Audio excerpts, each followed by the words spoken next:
তখনই সেইখানে তেন্দু চলে আসে আর তেন্দু কামিজুকে চেক করে চলে যায়। এরপর সাকুরা তেন্দুর কাছে যায় আর বলে সে যেই রকমটা ভাবছে আসলে বিষয়টা সেই রকম না। তেন্দু বলে সে সাকুরাকে বিশ্বাস করে। এরপর তেন্দু যখন কামিজুকে আবার চেক আপ করতে যায় তখন কামিজু সাকুরার নামে তার কাছে উল্টাপাল্টা কথা বলে, কিন্তু তেন্দু কোনো কথা বলে না। আর এইটা দেখে কামিজু আরও বেশি রেগে যায়। তখনই কামিজু তেন্দুকে ঘুষি মারতে যায়, কিন্তু তেন্দু সরে যায়, কামিজু নিচে পড়ে যায়। শব্দ শুনে সবাই ভিতরে আসে আর দেখে কামিজুকে তেন্দু নিচে থেকে তুলছে, কিন্তু সবাই মনে করেছে তেন্দু কামিজুকে মেরেছে। পরদিন তেন্দু কামিজুর অপারেশন করে আর অপারেশন সাকসেসফুল হয়। পরের দিন হসপিটালে এসে সাকুরা জানতে পারে তেন্দুর শরীর খারাপ থাকার কারণে সে হসপিটাল থেকে চলে গিয়েছে আর সেও চলে যায় তেন্দুর কাছে তার সেবা করার জন্য। সাকুরা আর তেন্দু কামিজুকে নিয়ে কথা বলছিল। কামিজুর এক্সক্লুসিভ নার্স হওয়ার ব্যাপারটা তেন্দুর একদমই ভালো লাগেনি। সাকুরা বলে আপনি কি জেলাস? তেন্দু মানা করে। পরদিন কামিজু হসপিটালে উকিল নিয়ে আসে আর বলে একজন পেশেন্টের উপর ফিজিক্যাল আর মেন্টাল টর্চার করার জন্য সে তেন্দুর উপর কেস করেছে। রাতে সাকুরা তেন্দুর বাসায় যায়। রিউকো বাসায় না থাকায় সে ভাবে সে তেন্দুকে দেখাবে সে কতটা ভালো গৃহিণী আর ফিউচারে সে কত ভালো ওয়াইফ হতে পারবে, কিন্তু সে আগের মতোই সবকিছু উল্টাপাল্টা করে দেয়। সে তেন্দুর দেখাশোনা করতে এসেছে, কিন্তু তেন্দুরই তাকে দেখাশোনা করতে হচ্ছে। এরপর তেন্দু সাকুরাকে তার কাছে ডাকে আর বলে আমি তোমাকে এইসব কাজ করার জন্য গার্লফ্রেন্ড বানাইনি। আর বলে তাকে যেহেতু কামিজুর দায়িত্ব থেকে বাদ দিয়ে দেওয়া হয়েছে তাই সাকুরাকেই কামিজুর ভালোভাবে দেখাশোনা করতে হবে। তেন্দুর কথা মতো সাকুরা কামিজুর খেয়াল রাখতে শুরু করে। কামিজু সাকুরাকে বলে সে যদি তার সাথে সিঙ্গাপুরে যায় তাহলে কামিজু তেন্দুর উপর থেকে কেসটা তুলে নেবে। সাকুরা কিছুই না বলে চলে আসে। অপরদিকে এন্ড্রিন, যাকে সাকুরা বাঁচিয়েছিল, তার অপারেশন ছিল। এন্ড্রির ইচ্ছা ছিল ডক্টর তেন্দু তার অপারেশন করবে।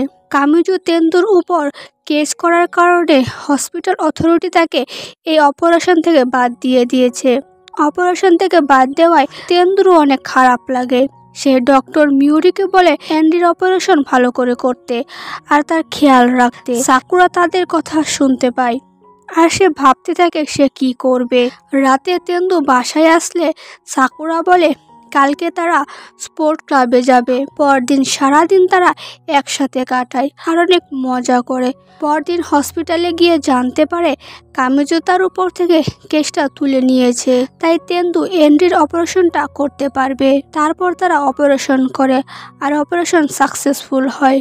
এরপর তেন্দু হেড নার্সের কাছ থেকে জানতে পারে সাকুরা চাকরি ছেড়ে দিয়েছে আর কোথায় গেছে কেউ কিছুই জানে না। তেন্দু সাকুরাকে অনেকবার কল করে, কিন্তু সাকুরা কল রিসিভ করে না। যাওয়ার আগে সাকুরা কামিজুকে একটা চিঠি লিখে যায় আর সেই চিঠিতে সাকুরা লেখে সরি, আমি তোমার সাথে যেতে পারবো না, কিন্তু আমি ডক্টর তেন্দুকে ছেড়ে চলে যাচ্ছি। কামিজু তেন্দুর সাথে কথা বলতে আসে। কামিজু বলে সে তার ভুল বুঝতে পেরেছে আর সরিও বলে। অন্যদিকে সাকুরা তার গ্রামের বাড়িতে চলে আসে আর বাড়ির কাছে ছোট্ট একটা মেডিকেল সেন্টারে সে কাজ শুরু করে, কিন্তু তেন্দুকে সে ভুলতে পারেনি। সব সময় তার কথা মনে হয়। একদিন সাকুরা বাড়ি ফিরছিল, তখন রিউকোর কল আসে আর সাকুরা মনে করে বাসা বাড়ার জন্য হয়তো কল করেছে। কলটা রিসিভ করার পর সে তেন্দুর কথা শুনতে পায়। তেন্দু জিজ্ঞাসা করে তুমি কেন কল রিসিভ করছো না? তখনই তেন্দু পিছন থেকে তাকে হাঁক করে আর বলে সে যেন আর কখনো তার থেকে দূরে না যায়। এরপর একটা লোকের সাথে তাদের দেখা হয় যার হসপিটালে সাকুরা কাজ করে। ডাইরেক্টর বলে এই তোমার শহরের বয়ফ্রেন্ড তাই না, যার জন্য তুমি সবসময় মনমরা হয়ে থাকো? লোকটা বলে তেন্দুকে বাড়ি নিয়ে যেতে।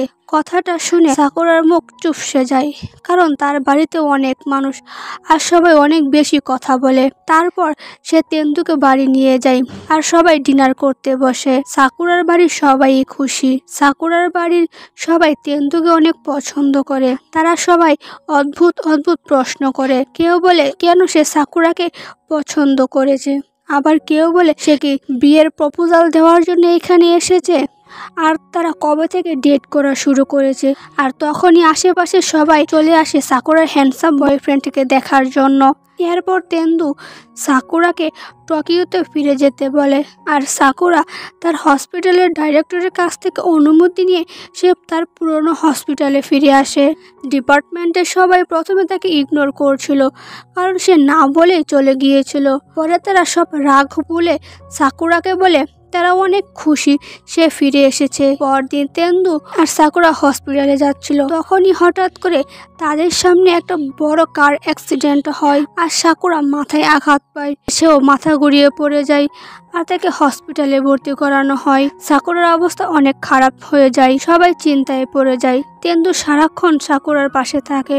3 দিন পর সাকুরার জ্ঞান ফিরে। তেন্দু ভয় পেয়ে গিয়েছিল, সে মনে করেছিল সে আবারও তার মনের মানুষকে হারিয়ে ফেলবে। সাকুরা একবার তেন্দুর কাছে জানতে চেয়েছিল সে কেন সাকুরাকে পছন্দ করে। তখন তেন্দু কোনো উত্তর দেয়নি, আর সেই প্রশ্নের উত্তর সে এখন দেয়। সে সাকুরাকে বলে, তুমি অতি সহজে সবাইকে বিশ্বাস করো, ড্রিঙ্ক করে আজব আজব গান গাও, আর যখনই হাসো তখনই পৃথিবীর সবচেয়ে কিউট লাগে তোমাকে। আর এইসব বলতে বলতে তেন্দু কেঁদে দেয়। সে বলে সাকুরা যদি এইসব কথা বারবার শুনতে চায় তাহলে সে বারবারই বলবে, কিন্তু সাকুরা যেন তাকে কখনো ছেড়ে না যায়। এরপর এইভাবে কেটে যায় কিছুদিন। তেন্দুর বাবা মা রিউকোর বিয়ের জন্য পাত্র দেখার মিটিং করে, কিন্তু রিউকো সাকুরার এক বন্ধু নিক্সিকে পছন্দ করত।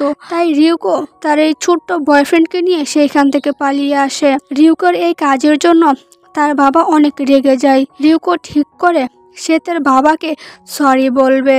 তখন সাকুরা রিউকোকে বুদ্ধি দেয় রিউকোর সাথে যেন তাকে নিয়ে যায়। বাহিরের মানুষের সামনে তার বাবা বেশি রাগ দেখাতে পারবে না। প্ল্যান অনুযায়ী তারা দুজন তাদের বাড়িতে যায়। তেন্দুর বাবা ছিল অনেক বেশি রাগী, আর সাকুরার সামনে রিউকোকে বকাবকি শুরু করে। তেন্দুর বাবার মাথা ঠান্ডা করার জন্য সে বলে লাঞ্চ রেডি, চলুন আমরা খেতে যাই। তেন্দুর বাবা বলে, কে এই নির্লজ্জ শ্যামলেস মেয়ে? তখনই তেন্দু আসে আর বলে, এই শ্যামলেস মেয়ে হচ্ছে আমার গার্লফ্রেন্ড, যাকে আমি বিয়ে করতে চাই। আর এই শ্যামলেস মেয়ের জন্যই আমার এতটা পরিবর্তন হয়েছে। ছেলের এই পরিবর্তনটা দেখে বাবাও রাজি হয়ে যায় আর বলে চলো ফ্যামিলির সবাই মিলে ডিনার করি। পরের দিন হসপিটালের হেড নার্স সাকুরাকে একটা প্রপোজাল দেয় আর বলে বিদেশে গিয়ে হায়ার স্টাডি করতে। সাকুরার ইচ্ছা থাকা সত্ত্বেও তেন্দুর কাছ থেকে দূরে চলে যেতে হবে, তাই সে মানা করে দেয়। তেন্দু আবার তার সব কথা শুনে ফেলে। সাকুরা শুধু তার জন্যই তার হায়ার স্টাডি কমপ্লিট করতে পারবে না, তাই সে সাকুরাকে বলে হায়ার স্টাডি করার জন্য দেশের বাহিরে যেতে। তেন্দু বলে সে সাকুরার জন্য অপেক্ষা করবে, আর সাকুরা সিদ্ধান্ত নেয় সে দেশের বাহিরে যাবে। কিন্তু সাকুরার ফ্লাইটের টাইম নিয়ে একটু ঝামেলা হয়ে যায়। তেন্দু যে ফ্লাইটের টাইমটা জানতো, আসলে ওই টাইমের আরও আগে সাকুরার ফ্লাইটের টাইম ছিল। ওই সময় তেন্দু একটা মিটিং অ্যাটেন্ড করছিল। তখন ডক্টর কিসুকি তার চিপা বুদ্ধি দিয়ে তেন্দুকে বুঝায় সাকুরার ফ্লাইট। লাভার বয় তখন দৌড়ে এয়ারপোর্টে যায় আর সাকুরাকে জড়িয়ে ধরে আর তাকে প্রপোজ করে। তেন্দু বলে সাকুরা ফিরে আসলে তাকে যেন সে বিয়ে করে, আর বিদেশে গিয়ে যেন তাকে চিট না করে। তেন্দুর এসব কথা শুনে সাকুরা বলে, আপনি সবসময় আমাকে ইডিয়েট বলেছেন, আসলে ইডিয়েট তো আপনি নিজেই। আর এইভাবে 1 বছর কেটে যায়। আর 1 বছর পর সাকুরা ফিরে আসে, তাকে দেখে সবাই অনেক খুশি হয়। সাকুরা আর তেন্দুর বিয়ে ঠিক হয়। বিয়ে শেষের দিকে একজন লোক অসুস্থ হয়ে যায়। তারা বিয়ে ফেলে লোকটার কাছে দৌড়ে আসে সাহায্য করার জন্য। লোকটাকে হসপিটালে নেওয়া হয়। বিয়ের সময় ফাদার সাকুরাকে জিজ্ঞাসা করেছিল তুমি কি তেন্দুকে হাজব্যান্ড হিসেবে অ্যাকসেপ্ট করবে। সাকুরা তখন ইমার্জেন্সির জন্য উত্তর দিতে পারেনি। সেই উত্তরটা সে এখন দেয়, হ্যাঁ আমি সারা জীবন তার পাশে থাকবো। আর তারা কিস করে আর তাদের বিয়েটা সম্পূর্ণ হয়। আর এই হ্যাপি এন্ডিংয়ের মাধ্যমে আজকের এই সুন্দর ড্রামাটার সমাপ্তি হয়। আপনাদের কাছে এই ড্রামাটা কেমন লেগেছে কমেন্টে জানাতে ভুলবেন না।